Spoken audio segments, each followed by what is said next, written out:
little bit late. Thank you, Internet. Gotta love it when that happens. I want to say greetings, good evening. How you doing? 8 minutes after the top of the hour on this second day of June 2015.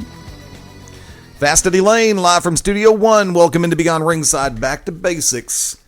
Thank you to everybody listening in on the simulcast this evening, all the way through BeyondRingside.com, through the Beyond Ringside radio app, Shoutcast Win app, TuneIn Radio, Ustream. More ways to listen and more on the way. Situations are finally working out in my favor. I'm going to resume conversations with Apple. I know. I'm going to shoot straight. It's been called a lack of cashitis. If you've ever had the days where you've had the money to do something, but didn't have the chance to do it, and then you have the chance to do something, and you don't have the money to do it, welcome to my world. Plain and simple. Got a couple of things I'm going to hit on. There's an 800-pound gorilla in my neck of the woods in the central Alabama area, Birmingham, Alabama. What the hell? And that 800-pound gorilla is UAB football and UAB president Ray Watts. There is some good news and there are some what moments that have occurred. And before I get into that, let me go ahead and say this. In about 21 minutes from right now, I'm going to be joined by professional wrestling star. A lot of people know him as the Memphis Mofo. Mark Bravura slated to join me here on Back to Basics, part of the Tuesday night conversation, where everything is on the record and nothing's off the table. But longtime listeners, you're going to remember the last time Mofo was on, and we have a lot of fun. We really do. And it's been a long time coming for him to come back on the show, and really looking forward to having him on. Me and my 47 other personalities, thank you, Sybil. But coming back to the gorilla, I watched the commentary laid out by Watts from behind the podium. And for me, that was the biggest crock of non-committal horse crap I've ever heard anybody lay out in my life. If there is any one person who is now trying to hedge their bets and try to not come out smelling like they've got a ton of turds laying on their shoulders, it's Ray Watts.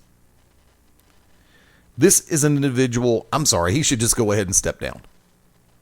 That's the nice way to say it. And I know that the faculty gave a vote of no confidence with the exception of one member of the faculty senate, Dean of Medicine. Old buddy. The student senate vote of no confidence, and God knows the media has given him no confidence, just like the rest of the Birmingham metropolitan area. Look, I've said this before and I've said it again. Ray Watts was supposed to be the hatchet man at the request and the order, and this is based on what I have heard, what I have read, and my own surmisal. You'll never get anybody to put this in writing, but this is the way that I personally see it on my side of the coin. The fact of the matter stands, Watts was the hatchet man brought in by Paul Bryant Jr. and the University of Alabama Board of Trustees. Why? Because UAB started to get a little momentum again. The little engine that could was starting to. They'd had their ups, they'd had their downs, and they're going to continue to have those. They would have continued to have those even without this controversy. But the fact of the matter stands, there is, and a lot of people, longtime Alabama fans, are going to remember Bear, a man I had a lot of respect for. One of the greatest college football coaches of all time.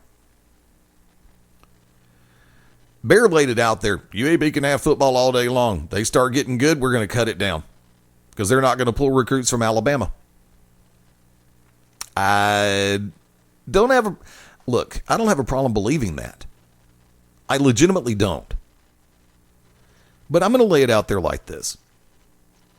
And I want to say, from my personal cave, thank you to everybody who has been so active in the public eye, picketing on camera, on microphone.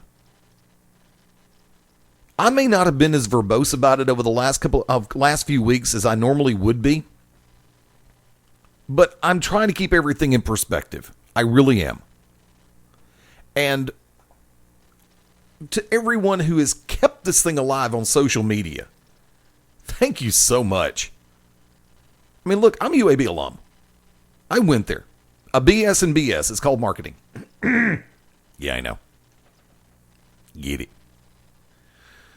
But there's no real way out of this for Ray Watts. At least not in my opinion. Because after the press conference yesterday, if he comes back 5 minutes later going, we've got a donor who's going to help kick in for a new stadium, go Blazers, everybody is going to know he's full of caca. He spent more time yesterday dodging issues, dodging topics, and shoveling stuff around. Here, we're going to take this pile of moose turds and put it on the pile of pig turds and take stuff off the guinea pig turds and toss it over here on... Sorry, it just doesn't wash with me. Stuff like that never does. If you're going to stand and be that person, own it. Own it. Don't come across like you're Paul Bryant Jr.'s bitch. Don't come across like you're the University of Alabama Board of Trustees bitch. Own it. Stand there, have the backbone. I can use the term testicular fortitude. What, am I going to fire myself this week? I did that once. It didn't work. We're back. Have the backbone to stand there and say, okay, look, we got some bad data. Please, just tell the truth. We did it for the wrong reasons. We did it on hyperbole. We did it on hypothesis. We didn't do it on hard cold fact. We did it on the results of a study that was half-assed. And don't just sit there and say, and look, for my friends in our home market and for UAB alum and for those who've been following the story, please, if you haven't watched it, watch his statements, watch his body language. He is standing there like a little 7-year-old that has been caught red-handed. Well, and we're not going to be able to do this, and it's not going to be an instantaneous thing. And 2016 will get here before you know it, kids. Put me down for 2 season tickets. And I will say this. I used to be a t-shirt fiend. Everybody who knows me knows I used to be a t-shirt fiend. I've got probably about 400 different t-shirts that I've kept in great condition over the years. Every once in a while, I'll buy a jersey or a jacket or something like that. But if they make the UAB Blazer football jerseys public, as far as for public sale, damn right I'll buy one. To help support the team, I will buy one. Like I said, put me down for 2 season tickets in 2016. Even if I can't make the game, I'll still financially help where I can. I'll buy the tickets. And if I can't go, I'll call a friend of mine. Hey, I can't go. I got 2 tickets. You want to go? Okay, cool. Here's the name. It's that easy. And for those who made it out to UAB football last year, oh my God, homecoming was great. I loved it. No, they didn't fill up Legion Field. No, it wasn't over half full. Who cares? But there was still a show of support for the college. And that's a beautiful thing. So I'm going to be quite interested to see how Watts continues to hedge his way through this. Genuinely notice, kids, that you're not seeing a ton of other from the board of trustees, from the faculty senate, from the student government association. You're not really seeing anybody hedge because they don't have to. They said, we want the program.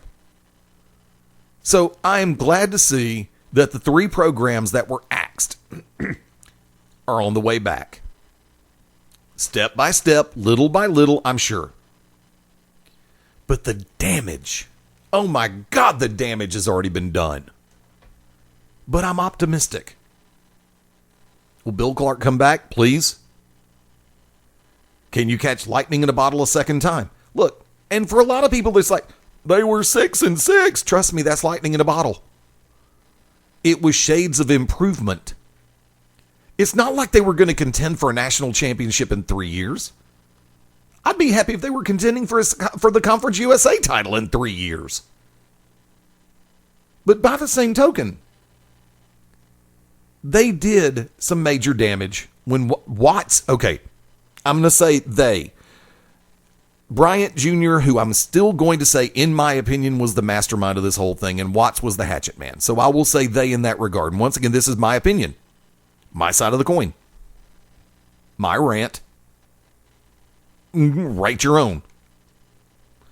But there's been a lot of damage. Is the damage irreparable? I don't know.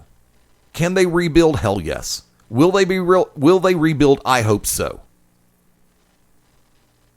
But the students and the people who wear the green and gold proudly didn't deserve all this crap.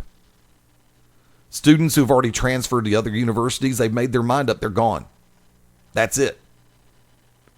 There's a 95% chance it will not be resurrected in 2015, so we're going to be a year out. Which means the school has a year and a half to get it together.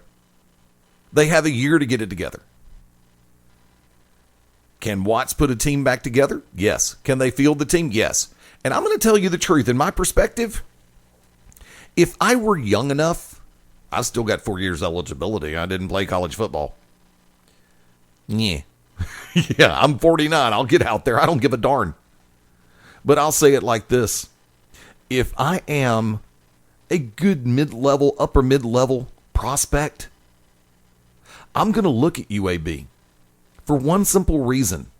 The eyes of the country are going to be on them for that first game especially. The return of Blazer football.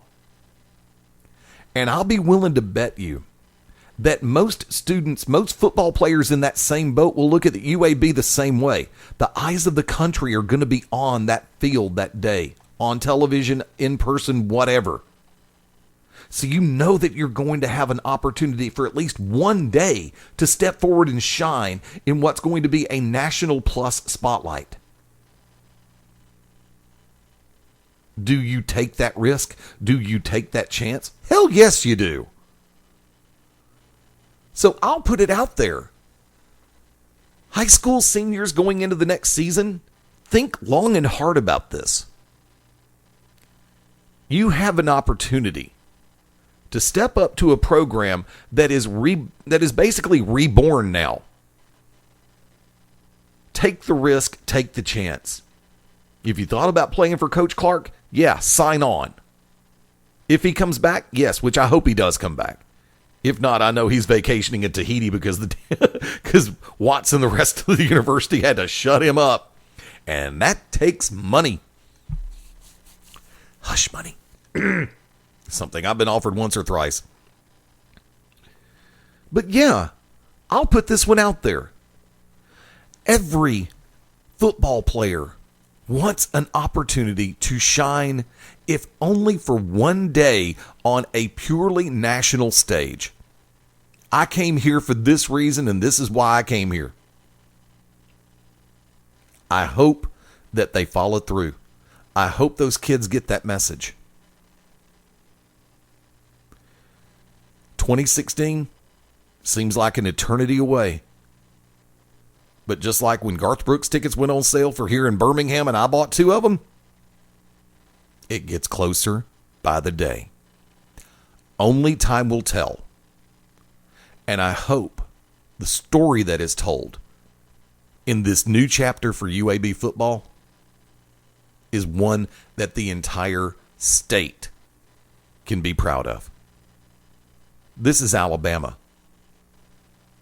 There are people who can't afford to go to Alabama home games or Auburn home games. UAB's got a damn good ticket price. Blazers, right now, make it more for the people who've been talking about, well, if they come back, I'll go. Put me down for 2 season tickets. This ain't lip service. I'll put my money where my mouth is. I'll put my greenbacks on the green and gold 7 days a week. May not be a 6-6 season next year. It may be 4-8. It may be 1-11. But you know something? I'll stand with them. I'm not fair weather. I haven't been fair weather for the Braves. I'm not fair weather for the Hawks. I haven't been fair weather for the Falcons. I haven't been fair weather for the Lakers. I just can't stand Kobe anymore. Sorry. My game. My board, my rules. Kind of, sort of. A couple other things I want to hit on before we get to the bottom of the hour break. I caught one pure segment of Raw the first time around last night, and I walked in the door at the perfect time. It was the verbal showdown between Kevin Owens and John Cena. I have said this before in the last few weeks. I've said it a number of times over the last year. If there is one individual on a microphone right now who can walk into Bizarro World, who can walk into hostile territory, and, excuse me, sorry, my bad. Damn cough button. If there is one person who has shown on a regular basis that he can walk into hostile territory, take a microphone, and make a crowd his own, it's John Cena. And yeah, I agree with Kevin Owens about the factor of, yes, Super Cena and all that other stuff. I really do. I genuinely do. But by the same token, look, he delivers. And for everybody who has been jumping up and down about the match from this past Sunday night on the Elimination Chamber $9.99 per view,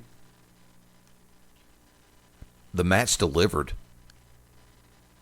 For anybody who thought that John Cena was on the downside, you got another thing coming. Cena showed that he could still step his game up at the drop of the hat. Kevin Owens proved he deserved to be on that stage. I'm happy for him. Look, I've backed Steen for a long time because I think he is talented. He is one of the best bigger men in this business. Drink. I knew, in my heart, I knew that John Cena and Kevin Owens were going to put on a great match. Not a good match, a great match. Because what am I, Canadian now? They both knew that the eyes of the world were going to be watching this one.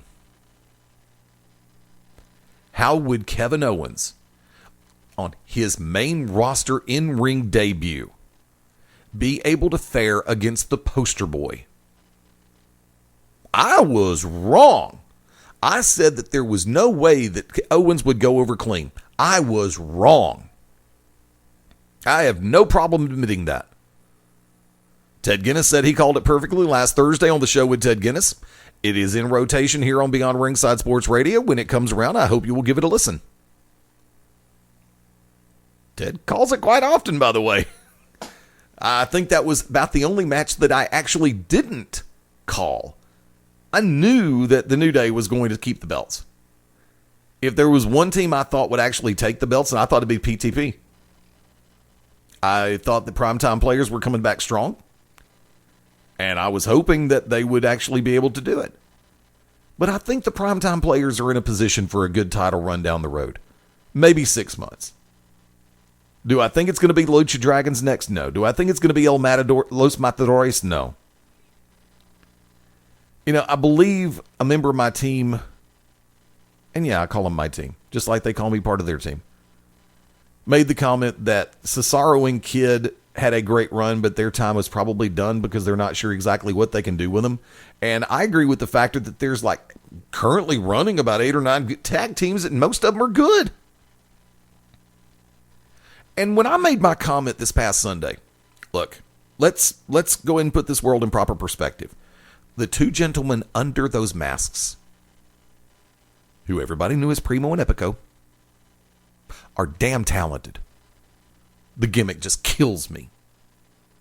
It really does. It reminds me of the campy crap from back in the rock and wrestling era. Sometimes it's good, other times it's, did they really do this? And this is why And you knew I'd do this eventually. This is why I tell people, look, watching it on television is a great thing. SmackDown's coming to Birmingham in July. I'll be there. Did I get pissed off about anything to the point where I'm going to consider canceling my subscription to the network? No. But for everybody who is just sitting back, you know, I watched a little bit of social media after the $9.99 preview, and people were like, I'm going to cancel my subscription to the network. Why? Why? Look, it's one thing to just, when I canceled my one time, when I let my subscription go, I didn't say a word about it. I just let it go. That's it, done. And then I decided to pick it back up. I didn't make an announcement about it. So I'm going to sit back and say this. From me to you right now, if you're not happy with what's on the WWE network, shut up and cancel it. Don't watch. That way you don't have to complain. And we don't have to see you complain. Just let it go. Get rid of it. But if you think jumping up and down, I'm going to cancel my subscription, is going to get the attention of Vince and Hunter and everybody else up in Stamford, you're wrong. And I'm just going to shoot like this and say it just makes you look like a whiny little bitch. Truth. Plain and simple. The Hitman said it beautifully on more than one occasion. Hitman Big Daddy Cool, Ryan Adcock. If you're not happy, don't watch. The silent movement, I believe it was hashtag silent movement, that he and Vonda and some of their inner circle have started a while back. You don't have to talk about it on social media.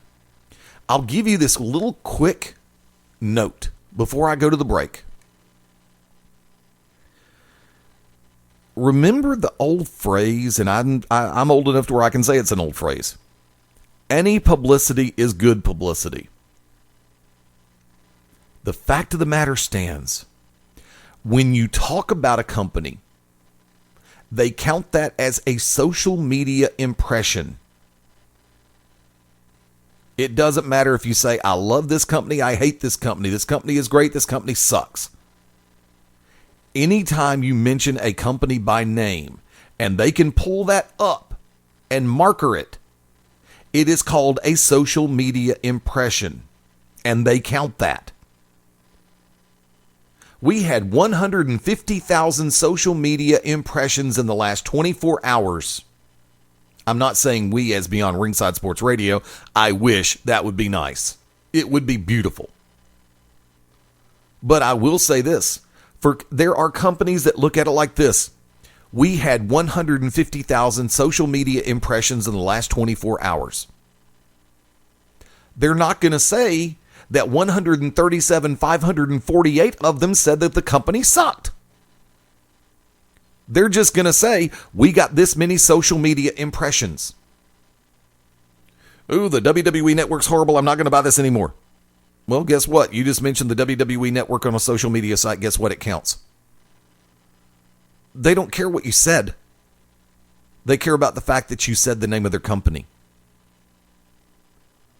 And I want everybody to keep that in proper perspective. Because it's the truth on this one. Plain, out and out, a mitigated truth.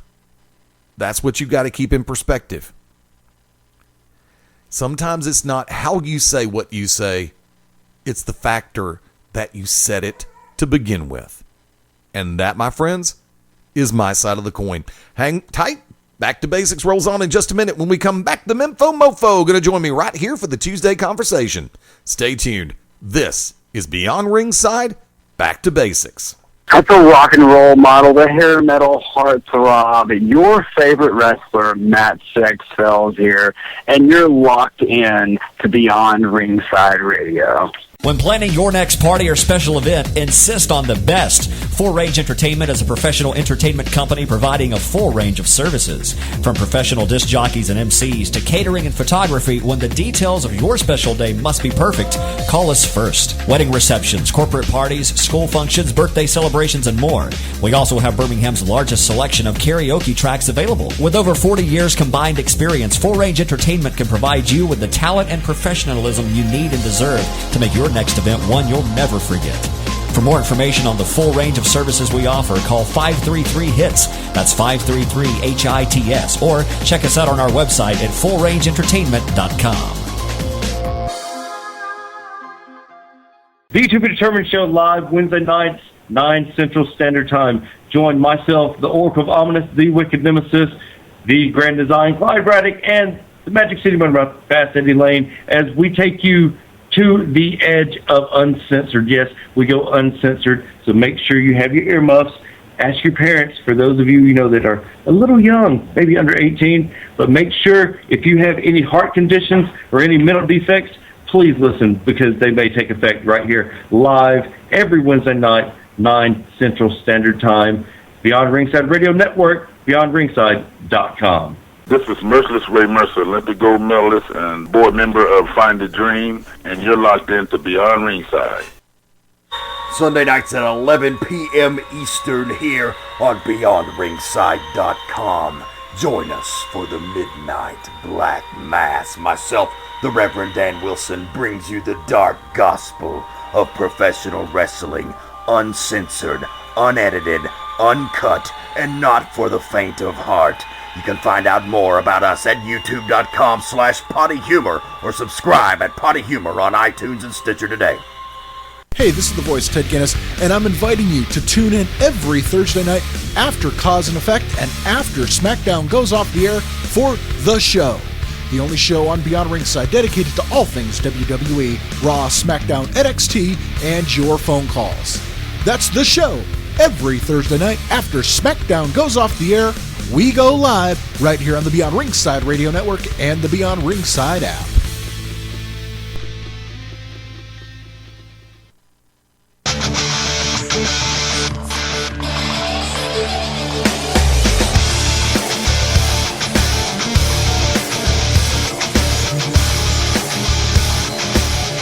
The music plays, the microphones go hot, and yes, that's the phrase that pays. And we are live on a Tuesday night, 21 before the top of the hour.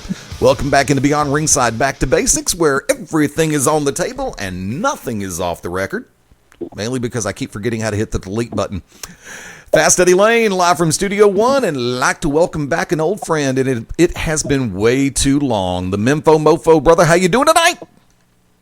I'm great, Eddie. How are you, my friend? Fair, as I like to use, fair to partly cloudy, or to use the other gimmick phrase I've been using the last year now, just trying to keep my head above water and my toes away from the sharks. Well, hey, those are good things to do, my friend. Good things to do. It was a pleasure to be back on your show. I have been trying to find a way, and it's like you just gave me the platinum, not a silver, not a gold, but a platinum platter a few days ago with something that you put out there. But before we get on to that, I want to go ahead and ask what all's been going on, what you've been doing lately.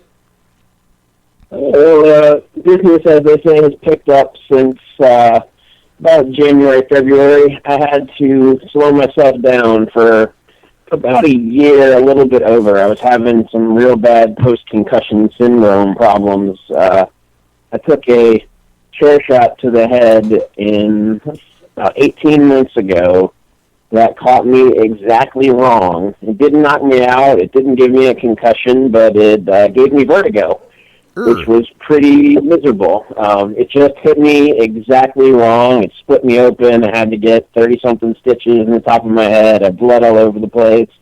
But honestly, it didn't even really hurt. I just knew I was bleeding. Right. And it didn't knock me out. It didn't get a concussion, but a couple of days later, I was at the gym, and I benched, and as soon as I stood up, the world started spinning, and I fell down.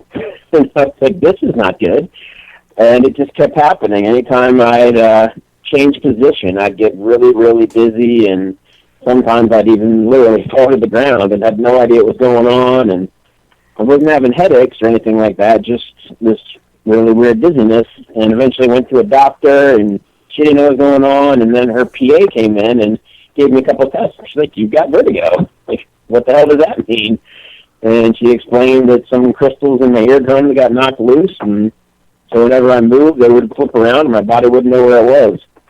So for about a couple of months, that happened all the time, which is about as miserable as you can imagine. And eventually, my wife was going to another PT. She had had hip surgery, and it turned out that his assistant had just gotten out of the military, and he had been specially trained by the military to deal with vertigo, because a lot of soldiers get vertigo from bomb blasts.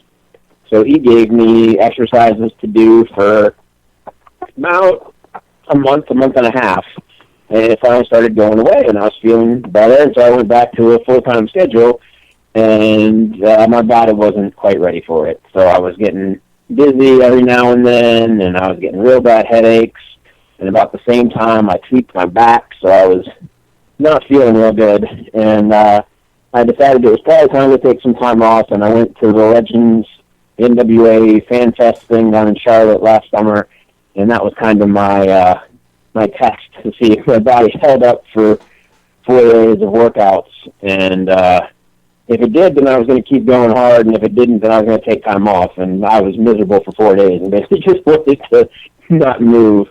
So I slowed it down for probably about 6 months, only doing a couple of bookings a month, and on shows that I could get through without having to do a main event level match. Right. And slowed things down, way less bumping, way less craziness than I was used to, and around about January, I started feeling a lot better. I was able to start working out like I was before and doing cardio, and I was going to places and training and getting in more, and ever since about January, I've been back basically every weekend, if not twice a weekend if I can.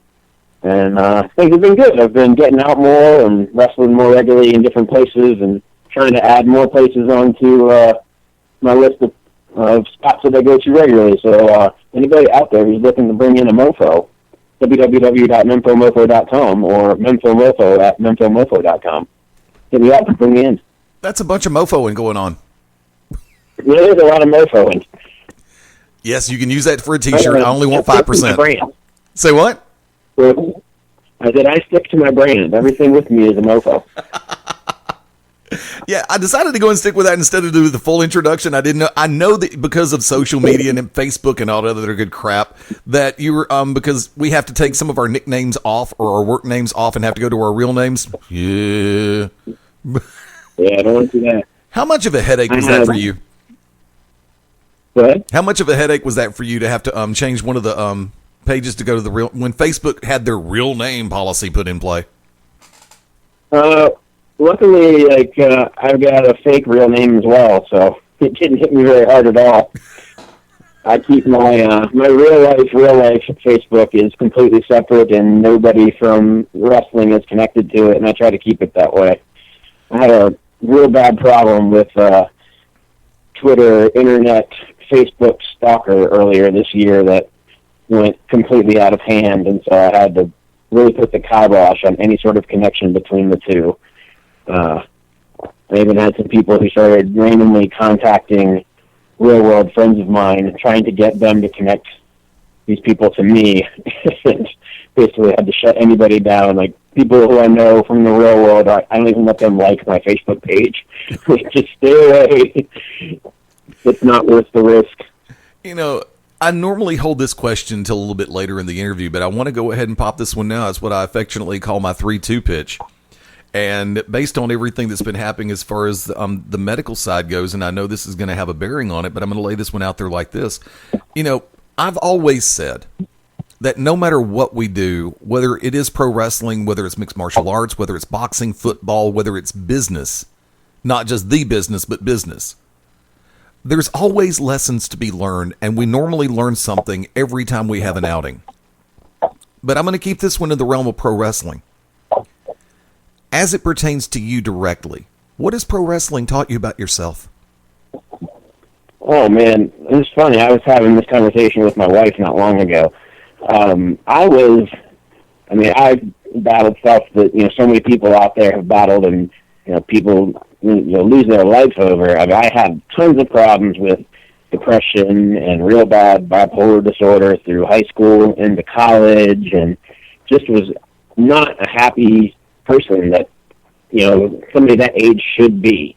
And it really wasn't until I finally let myself believe that I could be a wrestler that all that stuff went away. And it's weird to say. And I even said to her, this is going to sound stupid. She asked me when that stuff stopped. And I had great therapists that I worked with, and I'm not embarrassed at all to say that, who helped me a lot. But really, it was when I said, screw all the people who say you can't do this. Screw everybody who said they're embarrassed by it. Screw everybody who said they're ashamed of me for it, for wanting to do this. And just said, screw them all, I'm going to do this. And when I did that and trained and had my first couple of matches, that's when that stuff went away, because I finally got to be me. And the thing that I learned, number one, from wrestling is just be you. I would so much rather fail as myself than succeed as somebody else. And that's the number one. I mean, I've got a million lessons I've learned from wrestling. I've been lucky enough to work with some incredible guys and learn really incredible lessons from all of them. But that's the number one thing that I learned, is just be you. And you can't go wrong by being you. Because even if you fail at least you failed as you. So everything in my life flipped over on its head and started me on a path of success when I started wrestling and just let myself be me and let myself love what I wanted to love. I used to help guys meet women. And, they would say, well, I like this thing. Should I be embarrassed about that and leave it out? I'm like, no. Forget it. Never apologize for you. Ever. Never, ever apologize for you. If you like comic books and the girl doesn't, screw her. They're cool. They're something. And you don't want to be with her. If you think it's the coolest thing in the world, she will too. My wife is the most wonderful woman on the planet. She is amazing. Our interests do not align. We do not. She is a marathon runner. You couldn't make me run to save my life. If I had to run away from someone, they better be bigger than me and have a weapon, because I don't want to run, ever. She runs for fun. She is a million times more dedicated on that thing than I will ever be. I love pro wrestling. She couldn't care less. I love comic books. She couldn't care less. I love all kinds of stuff that she doesn't like. She loves stuff that I would never like. But, our values come together perfectly. She's an amazing, amazing woman. And, if I had based our connection on the things that we both liked, we never would have gotten there. She doesn't want to watch wrestling. She'll watch it if there's somebody she knows is going to be on. When Christian York got signed, she wanted to watch because she knew York. Guys that I know and I've come up with, when they're going to be on TV, then she'll see it because she knows them. Otherwise, she doesn't care. The things that she likes to watch, the Grey's Anatomy and stuff like that, I don't like to watch those things. The reason we got together is both of us were comfortable enough with ourselves that we were like, this is what I like, and if you don't like it, oh well, whatever. If you do, great. If you don't, whatever. So for me, that's the best thing that I got out of professional wrestling, is it let me be me, and it let me be comfortable with being me. I tell people all the time, how they say Bruce Wayne is the mask that Batman wears? Mm-hmm. The mofo is the that I wear. I mean, Mark, real life Mark, is the mask the mofo wears, because the mofo is way more me. That's my government name.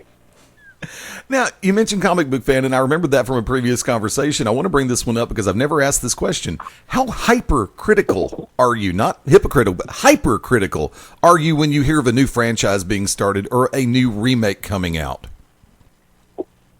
I tend to give stuff the benefit of the doubt before I see it, but once I see it, I'm super hypercritical. Everybody jokes on Facebook that I don't like anything. So if I like it, then it must be really good. Because I pick everything apart. I do that with wrestling, I do that with writing, I do that with books, I do that with TV shows. It's just the way my brain works. I pick stuff apart. It doesn't mean that I'll hate it.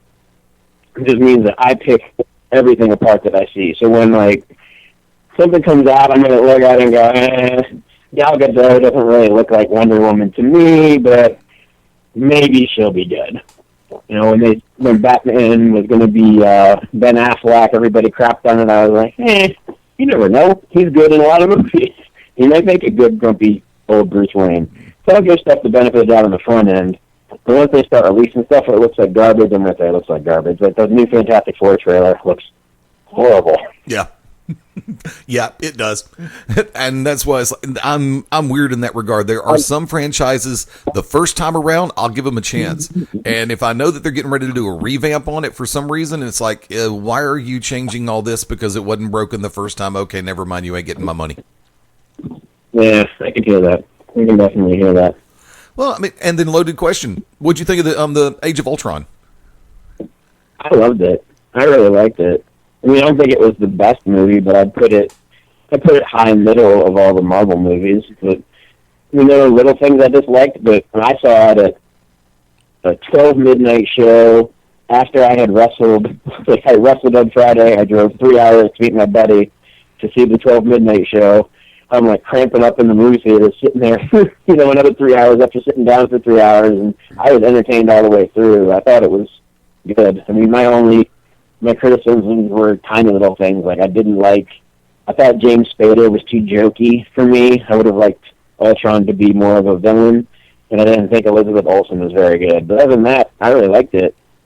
I thought that Ultron was played to a good degree due to the fact that he inherited a lot of what made Tony Stark, and that's the smart-ass wisecracks. I thought that would be... Right. The first time I heard you say that back to me, I was like, well, that makes sense. I can understand going in that direction. Just for me personally, I would have liked more menace.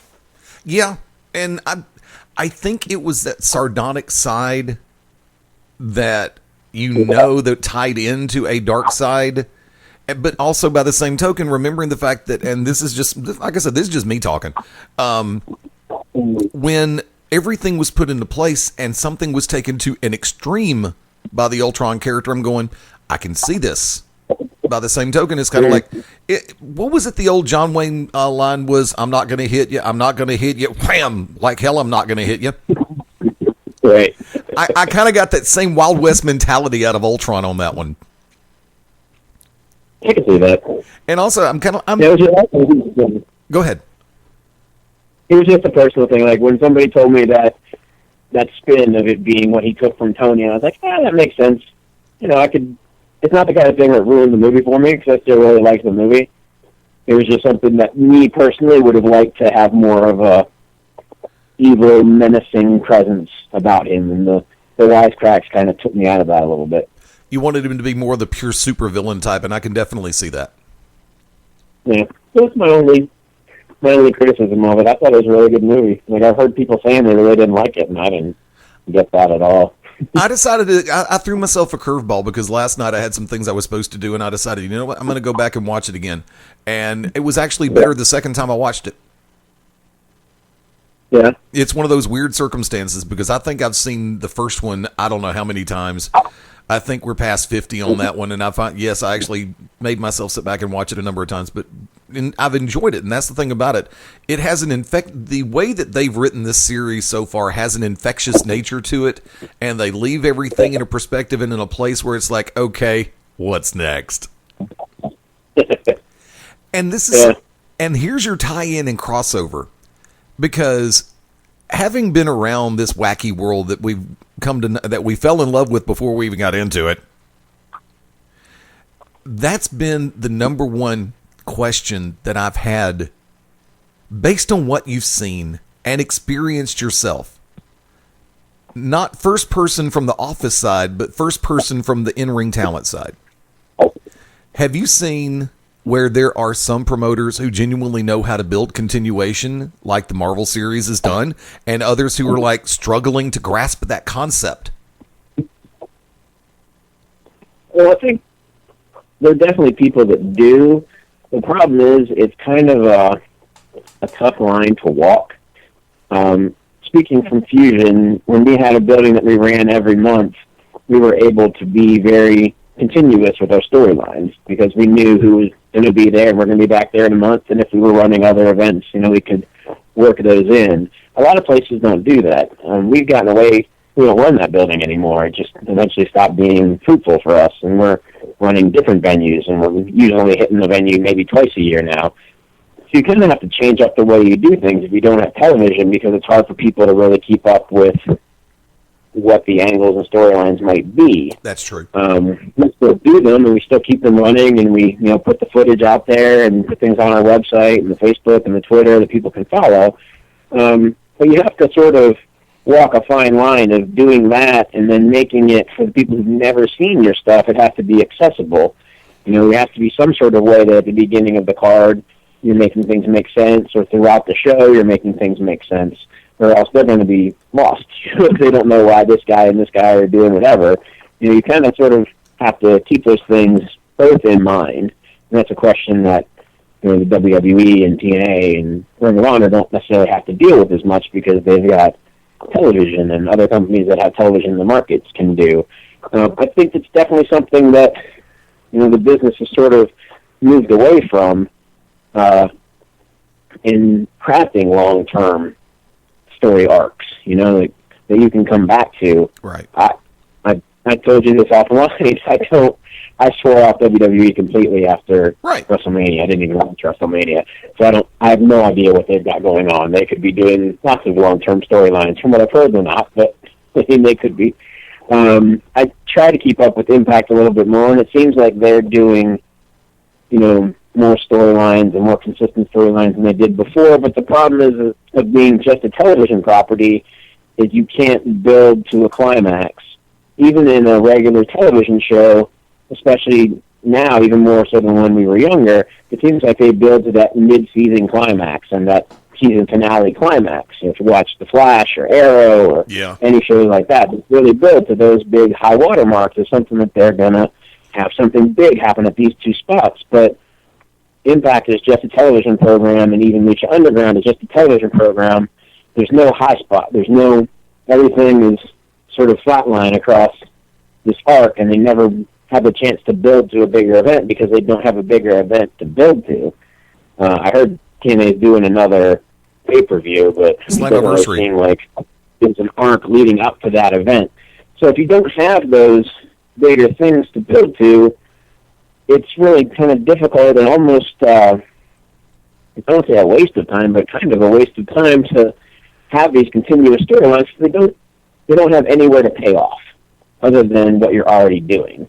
It's just a flat line instead of a build to one big thing. And I think that's one of the bigger weaknesses I see in the way that wrestling is being done now, is you don't have that big payoff. The WWE moving to the network, it seems like every show is a B show except for WrestleMania, and that's the A show.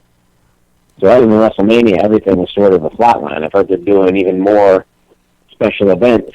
Now it's every 2 weeks instead of one a month, and it's just nothing can seem special if everything is out there all the time. So I think there are people that really know how to do long-term builds. It's just there aren't really opportunities to do that. You heard what I said Sunday night when it came down to we're doing something every 2 weeks now. What the hell's so special about this anymore? I don't get it. I don't get it at all. The social media. And I know that they're trying to find their way in this new marketplace, but I don't know. It's just so diametrically opposed to how I was brought up and made to understand things. I mean, I know that Memphis ran every Monday night, so it was sort of the same thing, but there were definitely builds to bigger events. The Lawler Idol cage match, hair versus hair, was a bigger thing than the show that came the Monday before. Yeah, they wanted to have a good crowd at both of them, but there's definitely more of a build to that one than there were to other ones. I understand that concept. The social media question: buy it, sell it, or shut it? Which one would you buy? Or if you had it, would you sell it? And which one would you just shut down? Facebook, Twitter, or YouTube? Which is which? I wouldn't shut down any of them. I wouldn't sell any of them. I use them all. I think they're all valuable in different ways. I don't know why anybody would. I mean, to me, like, anything that lets you communicate with your audience is valuable as long as you use it correctly. I wish I had 5 more guys working for me and they could be more responsive on Twitter and Facebook and YouTube. And that's one of the things that I do in my regular life is I run social media campaigns and digital marketing for big companies and try to help them craft their messages and messaging in those areas. So I see a lot of value in all of them. I see value in Instagram. I see value in Snapchat. I see value in Pinterest, and maybe not Google Plus, but almost all the other ones. I think you can really work with and get good value out of them. I mean, I think it's the kind of thing that we're all still sort of trying to figure out in some ways, just because there's so much of them. How do you stand out from the crowd and really make them work for you? But they all really can work for you. Twitter is so immediate. You can react to things on the fly and interact on the fly, whereas Facebook, kind of gives you a longer format to work with, and YouTube is where you kind of need to entertain. It's where you need to, the content that you're putting out there really has to hook people. The metrics show that if you get over a minute, you're not going to even get a minute. Within those first 10 seconds, you kind of got to give people a reason to watch, or they're not going to watch. Right. And you got to keep them watching longer to get them to a minute, and stuff really dies off after a minute if it's not really entertaining. That's why the people that do YouTube really well and are making a lot of money, they're brilliant. Even though if all of them know that they're brilliant, they found a way to make it work. And I think it's the kind of thing that anybody can make work for themselves if they find their niche. So I wouldn't sell or dump any of them. I'd buy all of them. I think the one I'd buy first and foremost would be YouTube, and the one I didn't mention, I would buy LinkedIn second. What was that? I think I'd buy LinkedIn right after I bought YouTube. Yeah. I keep forgetting to mention that one, just like I keep forgetting to update it. I have one. Yeah, personally, LinkedIn's great. I haven't found a way to make it work for business yet, but I definitely think for people, it's a great way. I get headhunted on there, and I'm always weirded out. I'm like, how did you find me? Because I always forget to update my LinkedIn too. Yeah. I mean, I've got one for my personal and one for one for the show itself, and it's like I need to get in and update more often. But I found it's like I have FastEddieLane.com and I have BeyondRingside.com, and lo and behold, thanks to social media and the time that I'd been spending on that, I found myself neglecting both of those sites, with the exception of the media page on Beyond Ringside, trying to keep all the links for the replays active. And it's like I looked at my personal. It's like I really just let my baby go. Guess what? I will take time away from Facebook to start building this thing back up. Right. There's so many of them, man. Now, let me go ahead and ask. And this was one of the things you and I talked about in our chat originally.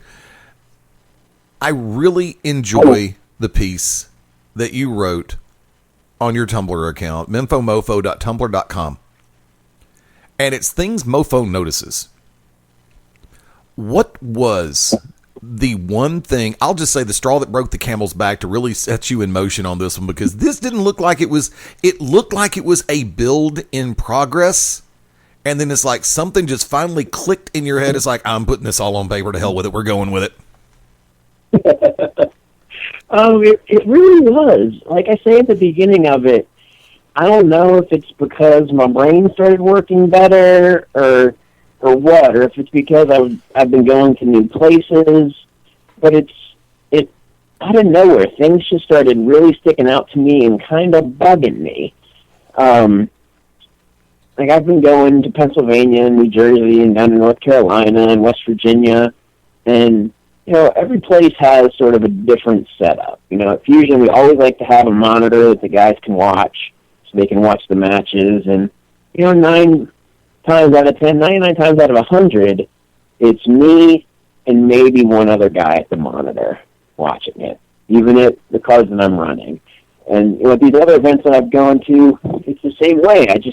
I don't see anybody watching the matches, and that kind of really stuck in my craw, especially at one place that I respect them a ton, and they have a great company, and the guy in charge is a really smart guy, very old school in the way that he handles his company and the way he handles his business.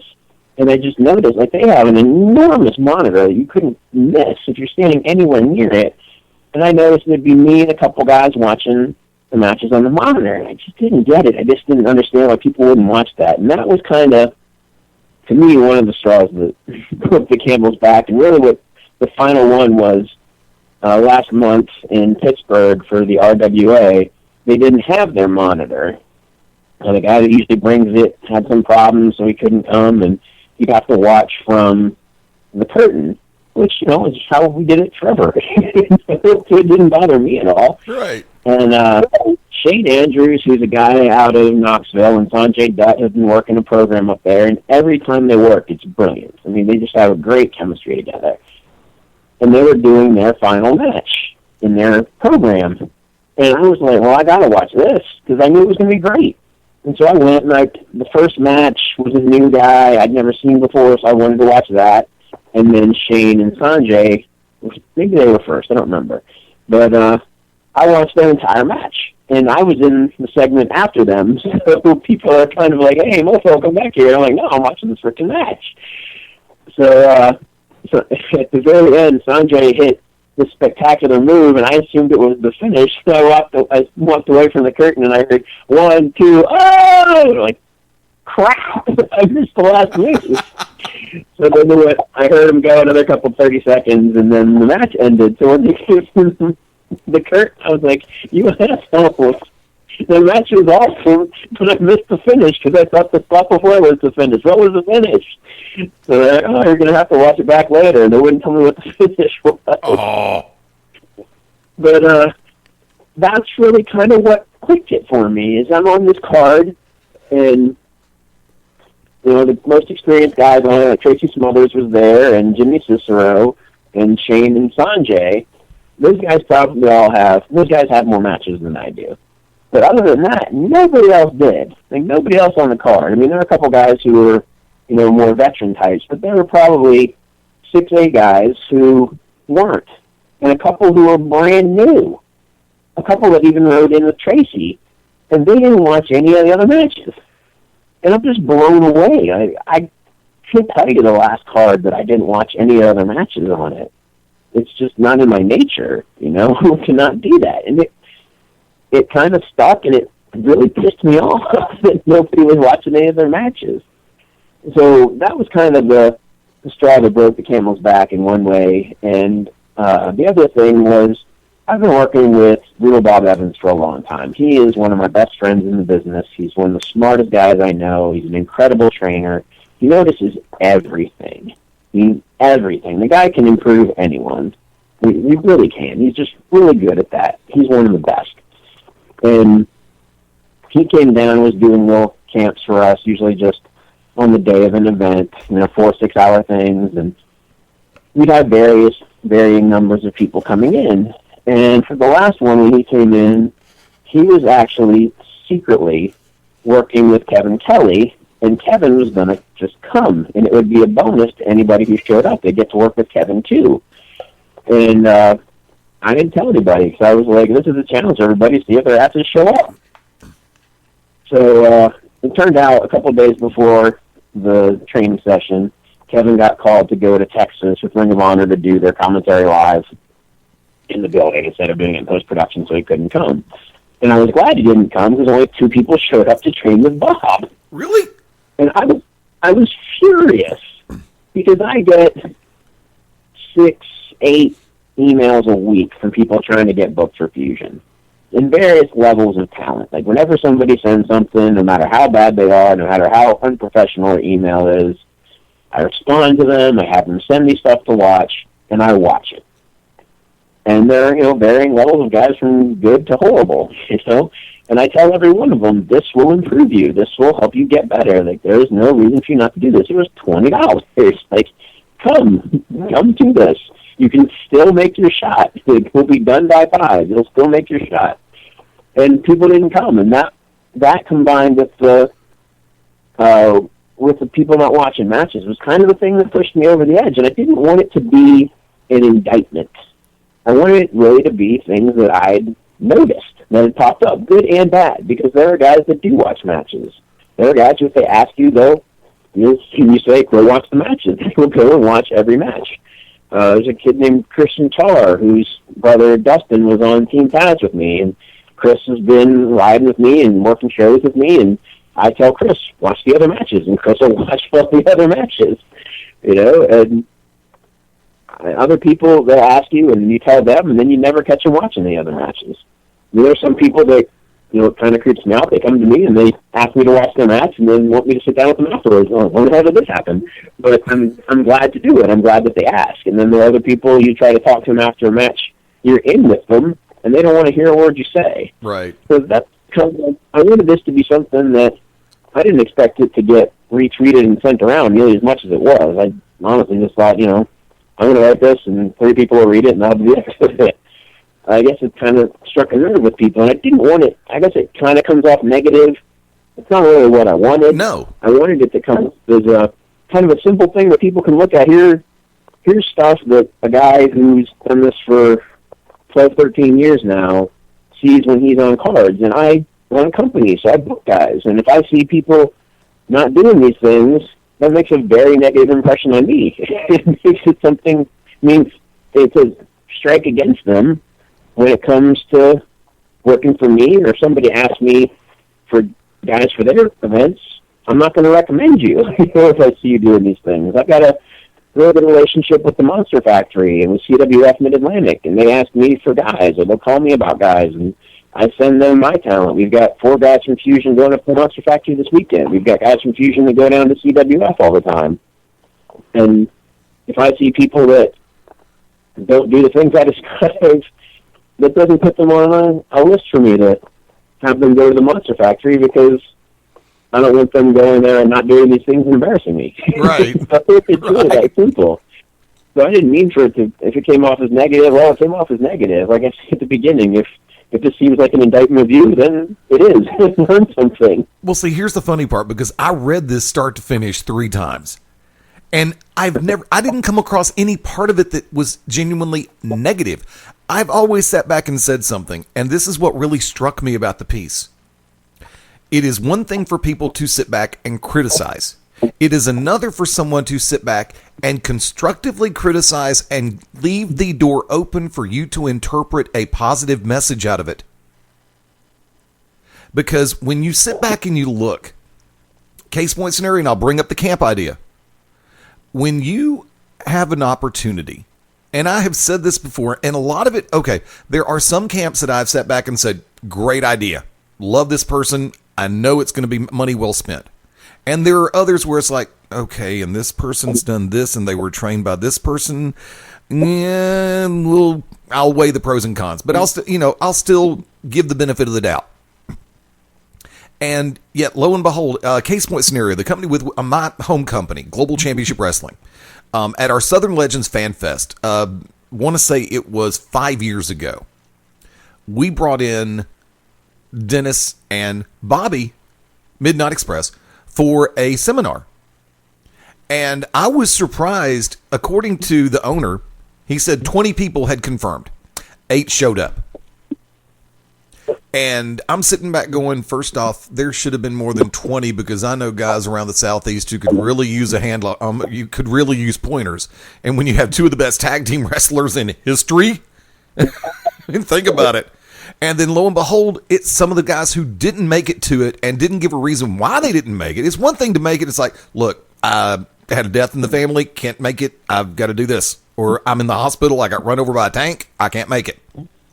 But if you don't say anything about it, if you just blow it off, it's like, yeah, man, I'm going to be there. And then you never hear another word. And then all of a sudden, about a month later, hey, can I get a booking? It's like, what the hell are you thinking? Exactly. I drove to Chicago and canceled 2 bookings.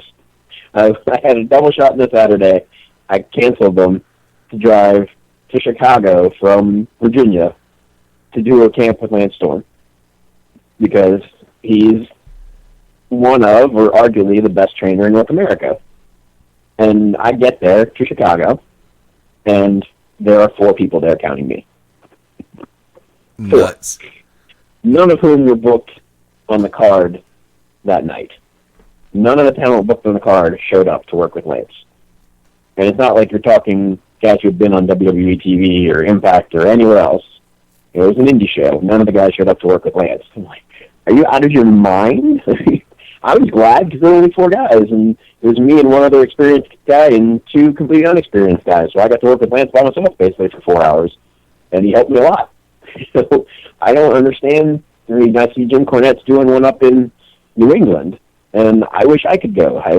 It would probably end my marriage if I were to go because we're supposed to go on vacation that week. So I can't go. I really wish I could. If that one's not packed, I don't understand.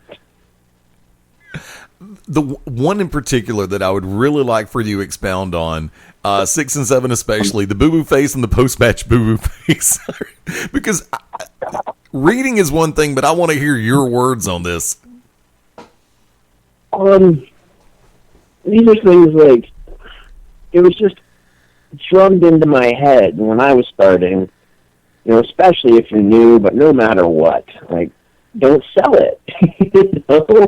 Don't sell it. If you're going under, don't sell it, and don't go bitching and complaining and moaning. I mean, you wouldn't believe kind of the underhanded, sort of cowardly things that people will do.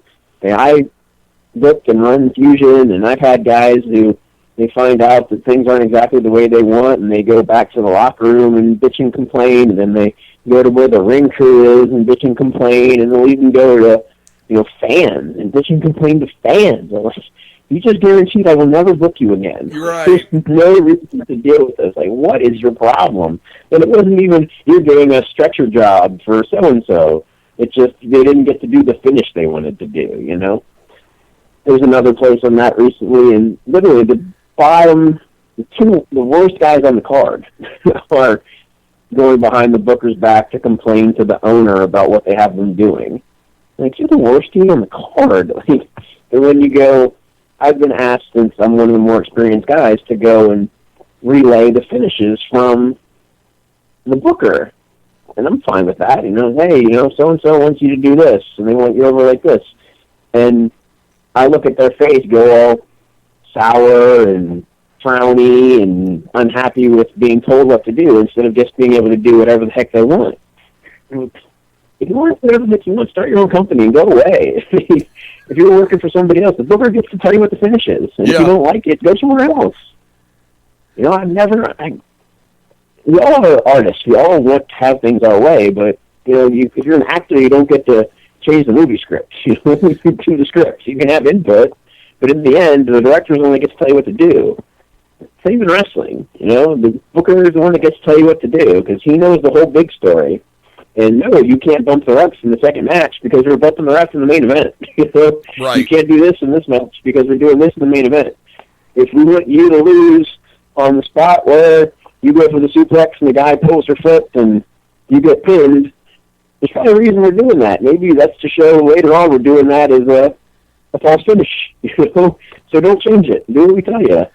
And then the post-match boo-boo face, I think this is another one that's sort of grown out of the movement from the matches that, I don't know if you know who Mike Howell is. He was Mike Maverick. He was one of the Ducks.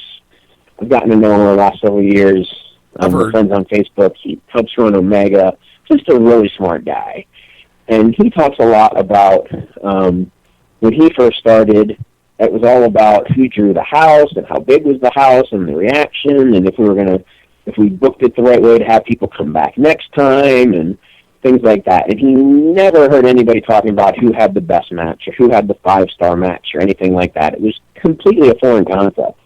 And now everybody talks about the 5-star match and having the perfect match and things like that.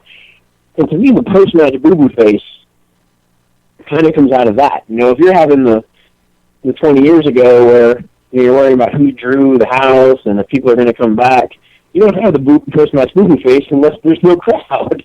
Right. Now guys come through, and if somebody screwed up a spot or if things didn't go perfectly or, the choreography was wrong, guys come through kicking and screaming and having this miserable look on their face like somebody busted up the best Candy Crush game.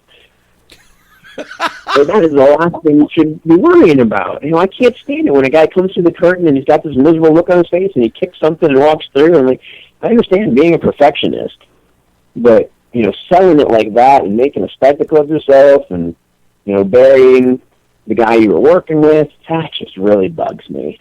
And I have friends that do it, that come through the curtain, and they'll come through the curtain, I look on their face, and I'll look them dead in the face and say, wipe that look off your face right now. Right now. Be a pro. Be a professional. It's not what you're doing. I mentioned in there the lesson that I got from Adam Pearce about it always being your fault. And that's something that I apply as best I can to every part of my life, because it's the best advice I've gotten for anything. Because if you're always worrying about what the other guy did, and you don't figure out what you could have done to make it better, you're never going to get any better.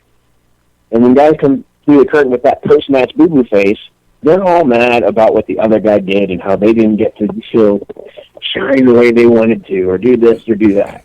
I care if the fans had a good time and enjoyed it, and the reaction was what we wanted, and they're going to come back. I don't care if you blew a spot. If you blew a spot, you probably shouldn't have been doing so many spots.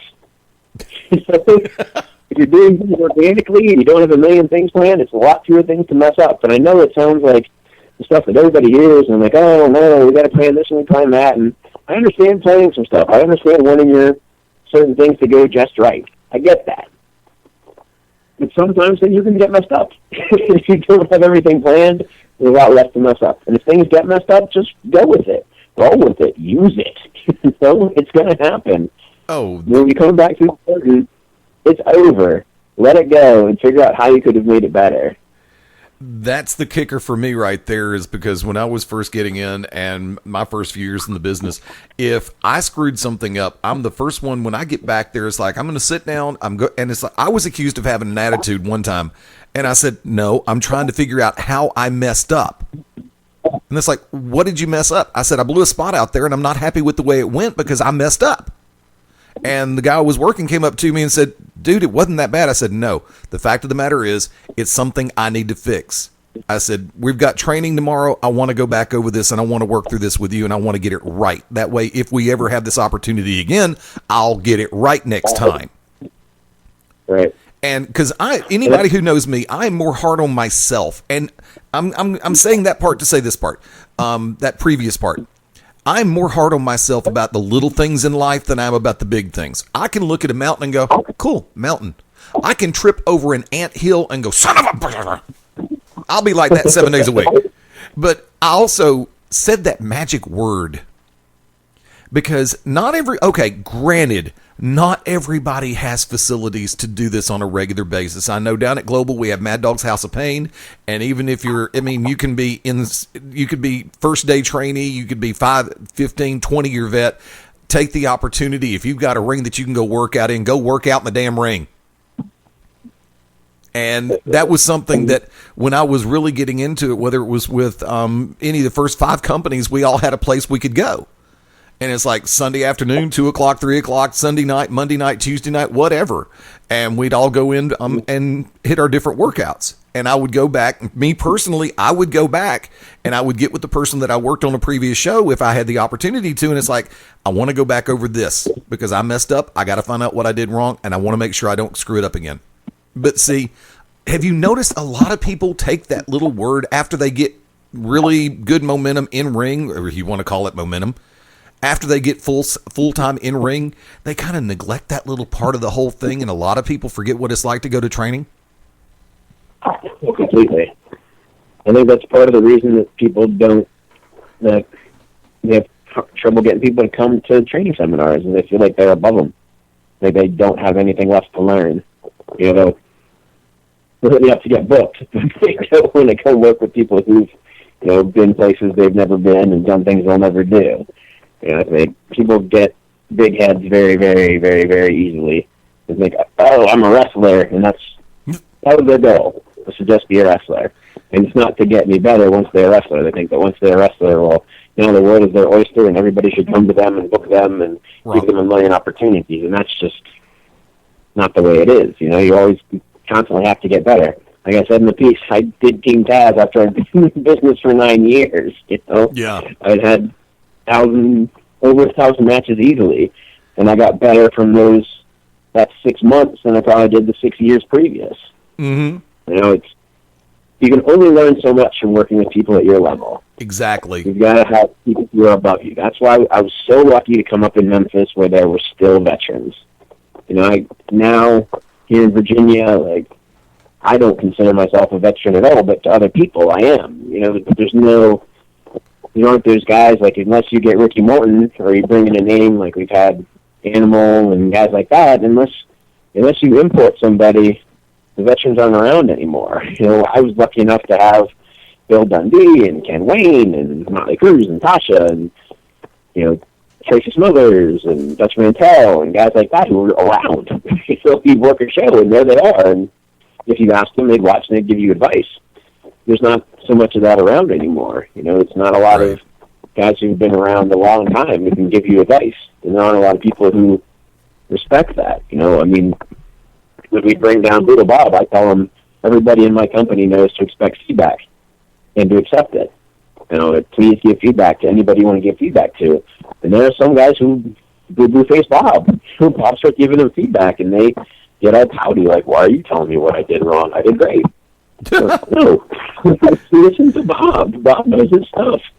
I put on Facebook today advertising the training seminar. There are more Bob Evans guys in WWE than there are Tough Enough guys.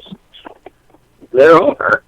You know, this is a guy who's gotten dozens of people paying gigs. Why wouldn't you want to work with him? I don't get it. Exactly. Oh, real quick about the television, about the watching the monitor thing. This past Saturday at our Global Warfare show, what's funny is we have a good working relationship with Curtis Hughes, Total Protection, Mr. Hughes, and he came in to work our show. Well, lo and behold, for the first few minutes, you know, he was at his merch table for the first part before the matches got started. He came back at, about halfway through the first match, but he was sitting back, and when nobody was there, he would be watching the match from his table. And then he realized, I need to be back in the back for a second. So he came to the back.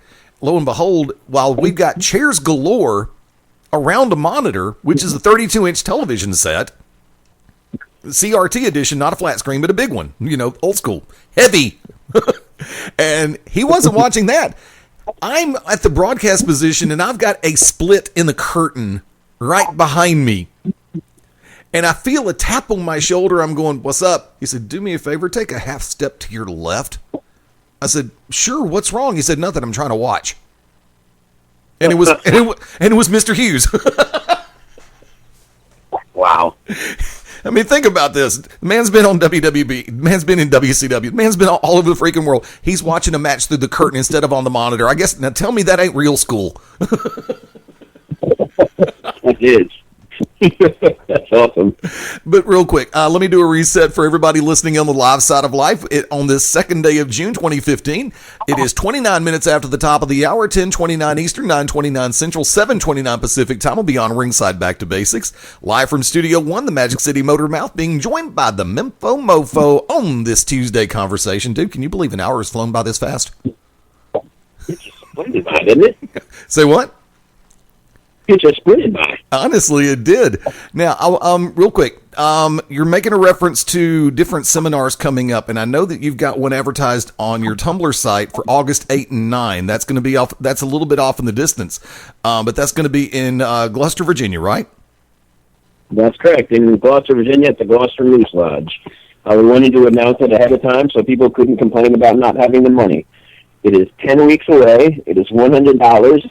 2 days of training from 10 until 5 on Saturday and Sunday. It's 10 weeks away, $100. It means if you save $10 a week, only $10 a week, you can take part in the seminar. We are limiting it to 24 participants, so this is a small class. It's with Brutal Bob Evans and Kevin Kelly, two of the main talent evaluation coaches for Ring of Honor.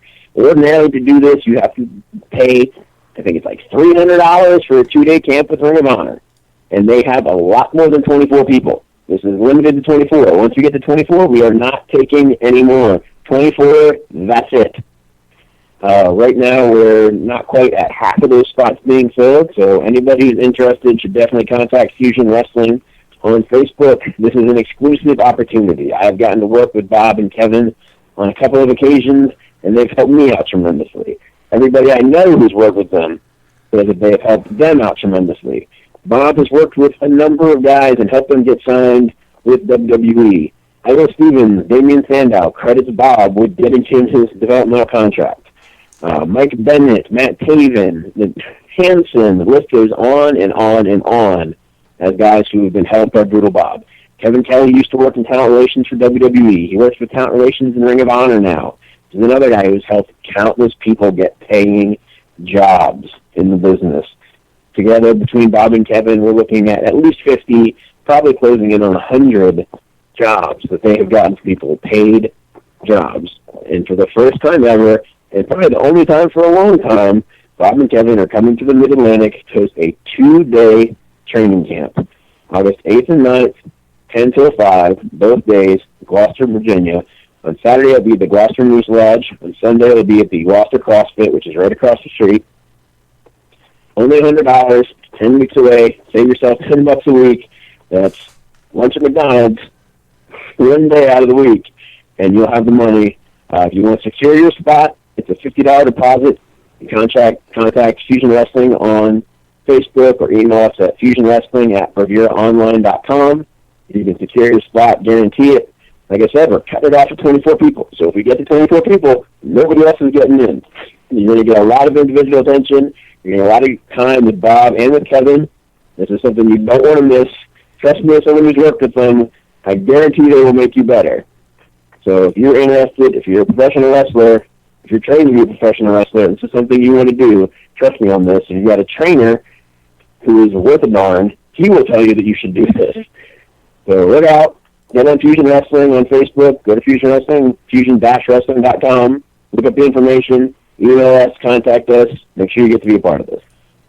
Now, speaking of the Gloucester Moose Lodge, I just got through killing a milkshake, so my diction is going to be a little bit off, so I'll try that one again. Speaking of the Gloucester Moose Lodge, there, got it right the third time.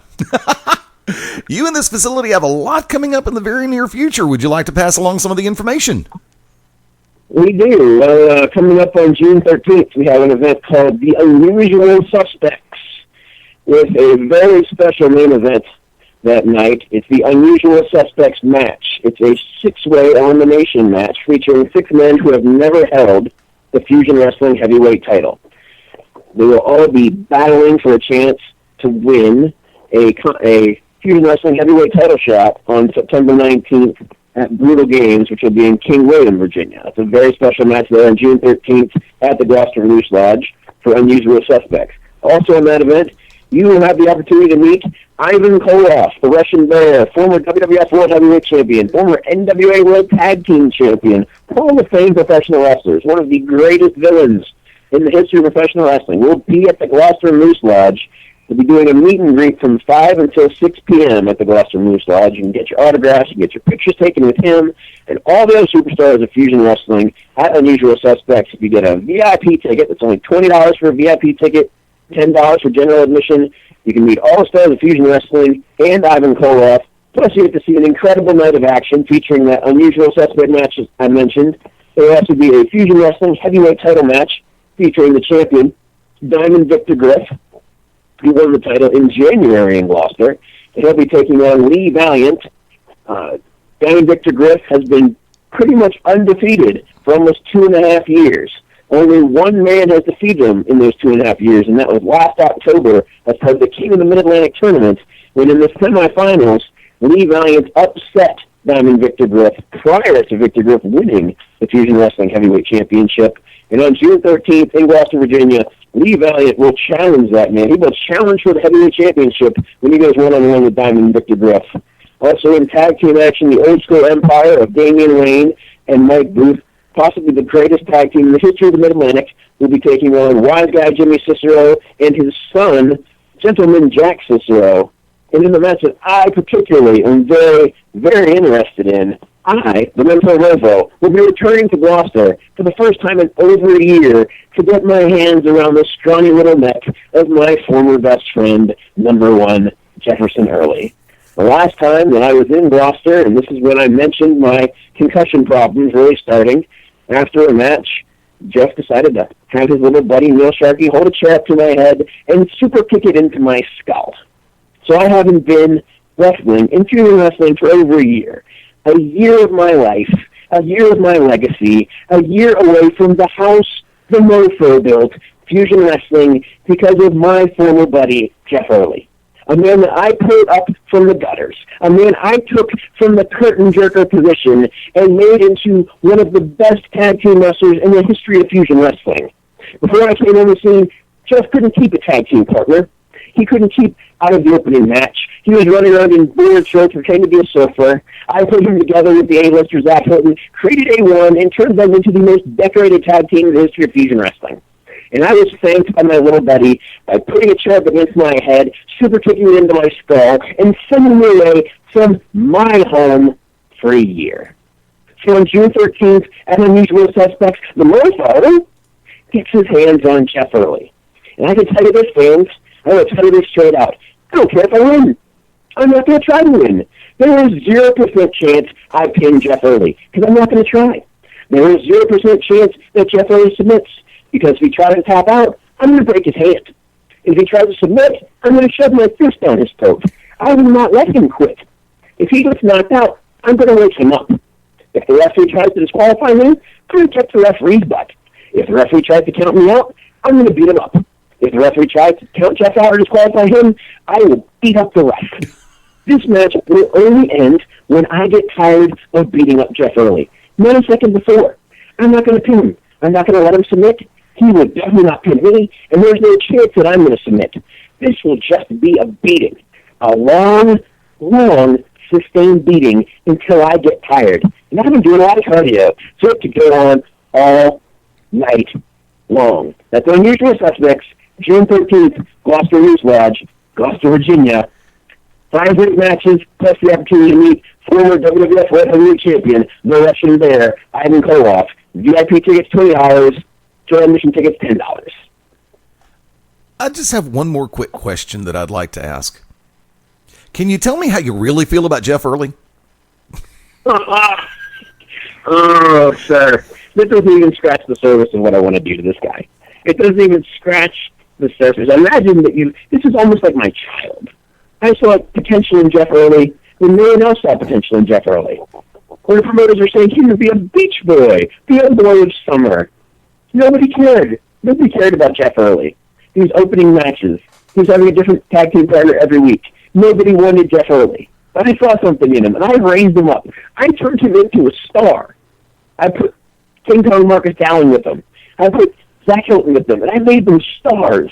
I made them the greatest tag team in the history of Fusion Wrestling. I made them part of the Rapture with me. We're the most dominant faction in the history of the Mid-Atlantic. I made something of the man.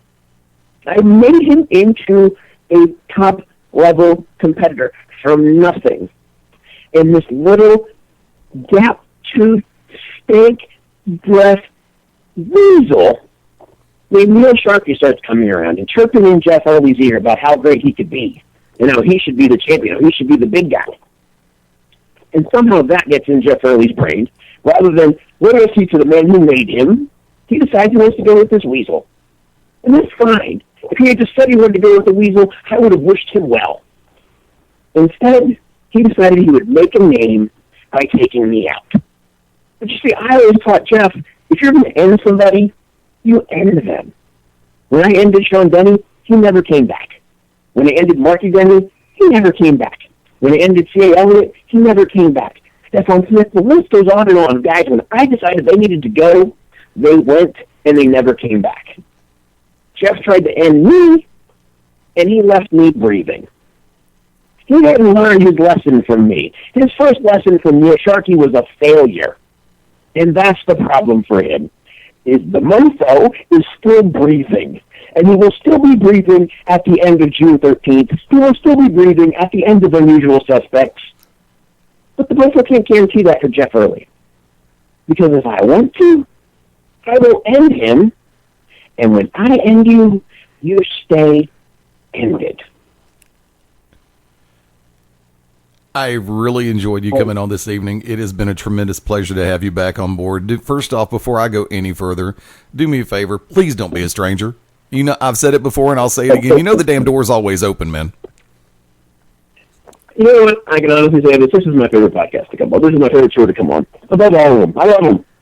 I really, I think we've got similar feelings about things, and sometimes you can disagree. I really enjoy it. You know, this woman, I love working with Alice Radley when I get the chance. She's got a great podcast that she does.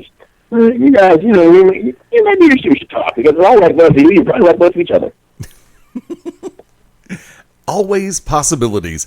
Do me a favor. I made a reference to this before we went on air, and I saw the post on Facebook just before we went live, and it was for hashtag Stand Back from Fusion Wrestling. You've got a Vimeo on-demand channel, right? We do. We have a channel on Vimeo where we upload our previous events. I wish we were getting them up there faster, but, you know, there's a lot of workload to get that done. But if you go to the Fusion Wrestling Facebook fan page, we constantly put up links to our Vimeo shows. We've got probably 20 of them up there up now. Events featuring the Hurricane, events featuring Gunner, events featuring Scrap Iron Adam Pierce, Road Warrior Animal, X-Pac, plus all the stars of Fusion Wrestling guys like the Pain Train Preston Quinn, the Experienced Damian Wayne, number one Jefferson Early, myself, the Memphis Mofo, the A-lister Zach Hilton, Big Time Mike Booth. The list goes on and on and on. If you want to see great, traditional, old-school Southern professional wrestling action where wins and losses mean something, where rivalries are real, where the matches pay off, where we have a stipulation, even though that stipulation is going to be upheld. If you haven't seen a real Texas death match with the real rules, where if falls don't end the match and you get 60 seconds to recover, and if you're not at your feet in a 10 count, the match is finally over. If you want to see a Texas death match, we have Texas death matches. And what makes it even better, all of these events are only $5. That's it, $5 for any event on our Vimeo site. You can check out our War Games event where myself, Jeff Early, and Zach Hilton took on the Pain Train Preston Quinn. Everything's Better with Aiden Chambers and Brandon Day with the Geordie Bulldog, Marky Denny as the special referee. You can see that event for only $5. You can see me and Preston Quinn battle for the Fusion Wrestling Heavyweight title in a street fight for only $5. And that's just one match on the event. All these cards have at least 5 great matches. We're looking at 2 hours of entertainment for only $5. It's all in HD. Tremendous value, only $5. Check it out. Check out all of our events on demand on Vimeo. How can everybody track down Fusion Wrestling all across the web? All across the web. Well, first we're going to go on Twitter. That's Fusion_VA. That's at Fusion_VA. On Facebook, it's Fusion Wrestling Online. That's Facebook.com/Fusion Wrestling Online. If you want to check us out on our website, that's fusion-wrestling.com, and you can check out all of our great events, everything we've got coming up. We've got our full schedule for the rest of the year that everybody's going to want to check out. If you're anywhere in the Mid-Atlantic, the best wrestling action in the Mid-Atlantic is Fusion Wrestling. So check us out at Fusion_VA, Facebook.com/Fusion Wrestling Online, or Fusion-Wrestling.com. And how can everybody track down the Memphis Mofo? Layne, the Mofo is all about being the Memphis Mofo. So, on Twitter, it's at Memphis Mofo. Website, www.memphomofo.com. And on Facebook, it's www.facebook.com/Memphis Mofo. You might have to check your preferences, because if you have your filter up way high, Facebook considers mofo a bad word. You might check your preferences. If you search for me, I will definitely come up, but sometimes if you just type in the URL, it might not work, depending on your preferences. But if you go to Facebook and you put in the search and you put Memphis Mofo, I'm the only one. There is only one Memphis Mofo. So check me out there. So it's at Memphis Mofo on Twitter, Facebook.com/Memphis Mofo, and MemphosMofo.com. Brother, it is greatly appreciated. Thank you again for being so generous with the time tonight. It is definitely glad to have you. I'm glad to have you back on board. Pleasure to be on with you, Eddie, my man. I love it. Hang tight 1 second. Ladies and gentlemen, our good friend, the Memphis Mofo, once again has just gone beyond ringside. Hang with us. Back to Basics rolls on in just a minute. Stay tuned. This is Larry Goodman, GWH News and Notes, and you're locked in to Beyond Ringside. Hey, this is Stuart Couch from the Cause and Effect Thursday Night Throwdown. Catch us here every Thursday night, 7 p.m. Central on the Beyond Ringside Radio Network. I'm addictive. I'm expensive. I'm Byron Wilkine. And ladies, Big Daddy Yum Yum is locked in to Beyond Ringside. Howdy, friends. This is the Magic City Motor Mouth Fast Eddie Layne with your invitation to join yours truly, along with Mark Mabo Bowman and the Oracle of Ominous, the Wicked Nemesis, every Sunday night, 6:30 p.m. Eastern, 3:30 p.m. Pacific, for Beyond Ringside Live. Wrestling, mixed martial arts, sports talk, and a whole lot more. Keep your eyes open on BeyondRingside.com for all of upcoming show information, and of course, catch us on social media as well. Until then, we'll see you this Sunday, 6:30 Eastern, for Beyond Ringside Live on the Beyond Ringside Radio Network. This is Dr. Tom Pritchard, and if you want to listen to the best in professional wrestling, get locked in to Beyond Ringside. Sunday nights at 11 p.m. Eastern here on BeyondRingside.com. Join us for the Midnight Black Mass. Myself, the Reverend Dan Wilson, brings you the dark gospel of professional wrestling, uncensored, unedited, uncut, and not for the faint of heart. You can find out more about us at youtube.com/pottyhumor or subscribe at Potty Humor on iTunes and Stitcher today. This is Bob Allen, co-author of Gordon Soley, Something Left Behind, and the Soley Chronicles, and you're locked into Beyond Ringside. This is Jeff Damelin from Deadliest Warrior on Spike TV. Hit me up on my website at www.jeffdamelin.com. You're locked into Beyond Ringside. And this is Kenny Kip Kennedy, master of Kenny's Kempo Karate. Hier spricht Tassilo Jung von Western Extreme Wrestling. This is the Dark Child, Chance Crawford, NWA National Heavyweight Champion. This is the Temptation, Sean Tempers. This is Jacoby Boykins, a.k.a. the Alabama Ambassador, Mr. 256. This is the Bee's Knees, the Cats Pajamas, and the whole shebang. Johnny Gargano. This is Bill Darrens, and you're watching, you're listening, you're experiencing Beyond Ringside. And you are a better person for it. Trust me. I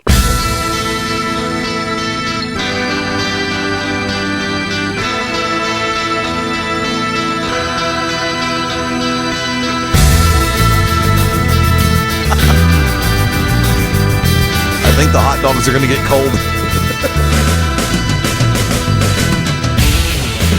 Welcome back into Back to Basics, 8 minutes before the top of the hour.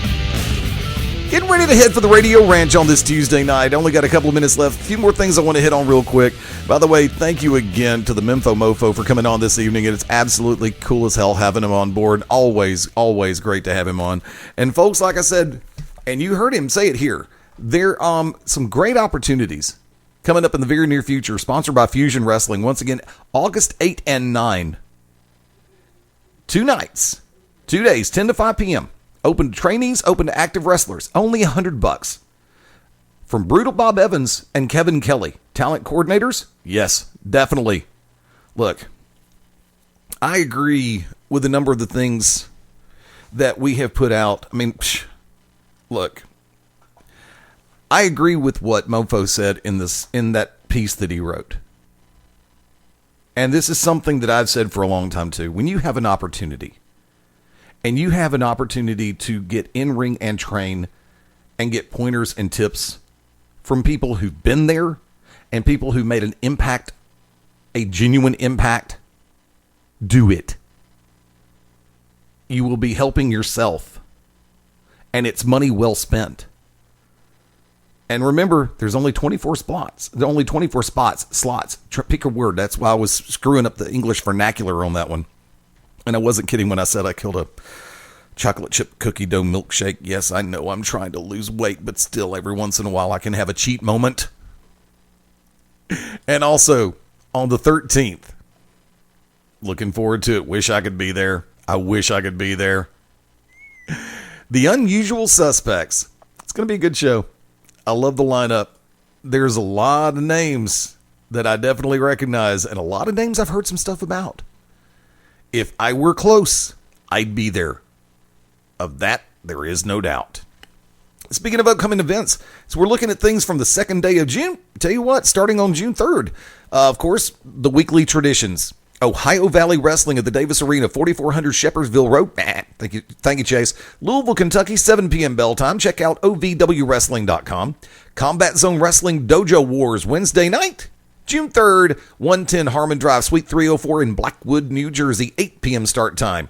Wednesday, June 3rd, Rockstar Pro at the Rockstar Arena, 1106 East 3rd Street in Dayton, Ohio. That's going to be a 7:30 p.m. start time. Wednesday, June 3rd, Tough, T-U-F-F, Tough Pro Wrestling, 1723 South University Boulevard in Middletown, Ohio, 7:30 p.m. start time.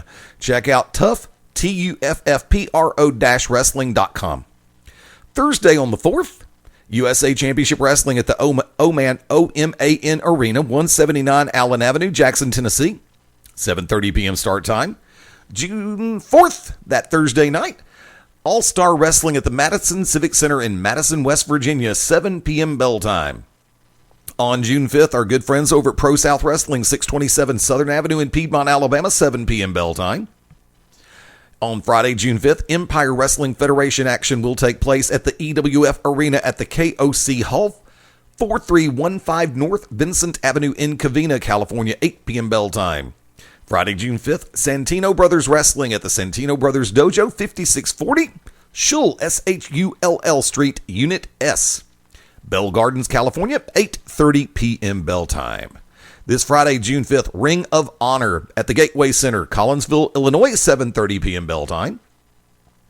Friday, June 5th, 3XW Wrestling at the Des Moines Social Club, 900 Mulberry Street in Des Moines, Iowa, 7:30 p.m. start time. Friday, June 5th, Universal Wrestling Council, 800 Greenbrier Road, Kinston, Kinston, North Carolina. Also, AIWF MSWA at Crossville National Guard Armory in Crossville, Tennessee, 7:30 p.m. bell time. Check out Facebook.com. That's a long URL. I thought it was going to be a short one. Sorry. Also, Friday, June 5th, XWA at the Delphia Club, DELPHIA. I hope I pronounced that right. If not, I will probably get lambasted by both Sudbury Boy and Daryl B. Good friends of ours who listen on a regular basis, guys. They always great to see y'all when you're in the chat room. And I haven't looked at the chat, and I'm probably going to get barbecued because probably both of them in there going, "No, you say it this way." At the Delphia Club, CO102, Suddenbury, Suffolk, in the UK. Also, Friday, June 5th, AIWF Savage Championship Wrestling at the Marmot Rec Center, 8505 McCorkle Avenue in Marmot, West Virginia, 7 p.m. bell time. Good friend of ours, Phil Stamper, actually two good friends, Phil Stamper and Nate Stein, help do a lot to put that list together, and there's so many events coming up. There are some great events going all around the world. Saturday, June 6th, Insane Championship Wrestling at the Belconnen Community Theatre in Belconnen, Australia, 5:30 p.m. local time start. And I want to try to find the time to start putting together these breaks again to where I would be able to start mentioning shows during the commercial spots. But my time sometimes is so limited, I don't get the opportunity. And I apologize for that.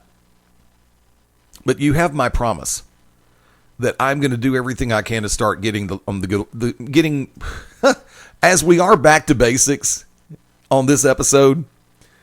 I am trying to get everything in place to where I can put things back the way I want them to be and where I feel they should be. Also, Saturday, June 6th, Disciples of Christ Wrestling at Winders Lions Club, 354 East Broad Street, Winder, Georgia. I think that's going to be a 7:30 p.m. bell time. I always get scared when I do this when it comes to a pro wrestling promotion. It calls itself Flatline Pro Wrestling. I would love to find out the origin of that name, why they decided to choose that. I'll let you all run with that the way you want to, and if you know the answer, at Fast Eddie Layne or at Beyond Ringside on Twitter. Flatline Pro Wrestling at the Patriots Park Gymnasium, 5445 Columbia Road, Grovetown, Georgia, 8 p.m. start time. Now, I made the reference earlier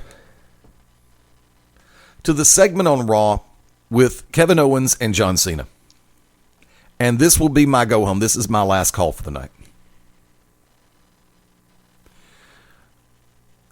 Both gentlemen turned in the promo. And I'm always very meticulous about the way that I listen. due to the simple fact, coming out of the build for that match, which was very short build, the match was dynamite. But they had announced the same night that they would be going back at it in 2 weeks at Money in the Bank, exclusively on the WWE Network. Look, timing is everything when it comes to a promo. You have to genuinely get it when the time comes to say the right thing at the right time to your audience. Critical, always. Crucial, always. It's mandatory. You can't just go out there willy-nilly and shoot from the hip. You have to know that what you're going to say comes across to the crowd in a clear, concise manner that they can wrap their heads around and wrap their hearts around and get in behind you. Cheer you if you're the good guy and boo you if you're the bad guy. Face, heel, good guy, bad guy, rudo, technico, doesn't matter. And it's just as crucial, and sometimes more so, for the heel than it is for the babyface. The reason being, I lay it out there like this, and this is the first time I've ever said this in a public forum, and you can correct me if you think I'm wrong, but I doubt you will. Pro wrestling, in and of itself, is a business and a sport driven by evil. Think about this one for a second before you snap judgment. It is a business driven by evil. I'm going to leave you with that thought. And I'm going to run with it tomorrow on my side of the coin on the To Be Determined show. But I want you to think about that. Evil plays in pro wrestling more so than good. That's not a veiled shot. That's not a derogatory comment toward anybody who works in the sport or in the business, Drink. Again, it is the truth. Think about it. Put it in perspective and think about it for once, or for a minute, or two, or an hour, whatever feels comfortable. Because remember, if it feels good, do it. As long as it is not illegal, immoral, unethical, or fattening. In other words, everything I've done today. Be sure to check out at Beyond Ringside on Twitter, Facebook.com/Beyond Ringside Live. Facebook.com/Beyond Ringside is our Facebook friends page. Yes, it is, but we're at 5,000 friends. I can't take any more friends. Please go to the fan page. Facebook.com/Beyond Ringside Live. For me personally, at Beyond, For me personally, at Fast Eddie Layne, Layne on Twitter and on Instagram. The home site is fasteddielane.com. Please remember, for Beyond Ringside branded products, you can catch on replay through beyondringside.com. The online station is always on. Through the media page, beyondringside.com, find previous episodes and interviews. Through iHeartRadio, check out the show's podcast tab over on iHeartRadio's mobile app. You can find us there. You can listen through iTunes, Podomatic, Spreaker, and Stitcher as well. Thank you for everybody who's been checking us out on replay. Just as much as I say thank you to everybody who takes the time to make this appointment radio, and I do thank you for it. Greatly appreciate it. We were talking off air just a minute ago about, and it's been a while since Mofo had been on, and I told him about all the different strides that we had made, that I had pushed for Beyond Ringside, because everybody's always really cool about the way that they say things. Yeah, Stan, hey, dude, what's up? Sorry about that. I didn't see you. I just now looked at the chat. Shoot me later. And by the way, I will say this. If y'all missed Sunday night after the pay-per-view, Wrestle Rage Radio post-pay-per-view edition, it was a damn good time. Check it out. The replay is on here on the station. Now, I've been meaning to do this because we've been having a couple of technical glitches before I say anything else. I want to let everybody know. When we switch back, or when I switch it back to programming on the replay side here on the station, You may have to refresh the page or refresh the feed. It may glitch out. If it starts to stutter, just simply refresh the page. If you've got the app open, just refresh the app. It's that simple. So, I think that covered everything. I'll give you the quick rundown. Starting with Wednesday, June 3rd, 9 p.m. Central, 10 p.m. Eastern, the To Be Determined show with the Oracle of Ominous, the Wicked Nemesis, the Grand Design Clyde Braddock, and of course Angie Nemesis coming on board. There's going to be a lot to talk about coming out of global warfare. Wick's been real quiet, and so have a lot of other people. Thursday, June 4th, 9 p.m. Central, 10 p.m. Eastern, the show with Ted Guinness, all things WWE, and then some, and you know Ted's going to have a lot to go for. I imagine he's going to be running both barrels, especially on that I told you so part, because he called the Kevin Owens clean pin. It's in his replay. You can listen to it. It's also in rotation.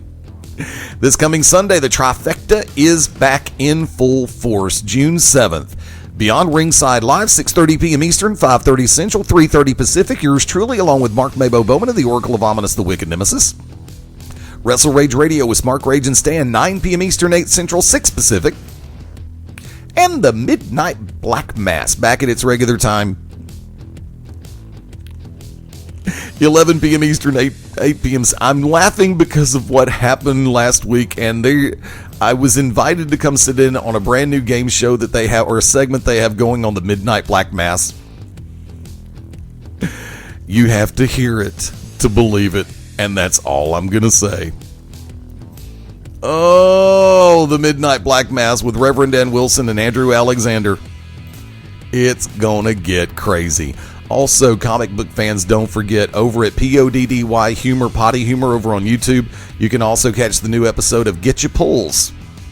If you haven't checked it out yet, I guarantee it, you're going to like it. And Back to Basics will be returning Tuesday, June 9th. At our regular time, 9 p.m. Eastern, 8 Central. Thank you for hanging out. I'll use the phrase that you've heard in the rotator. I hope you've enjoyed the ride. But you know something?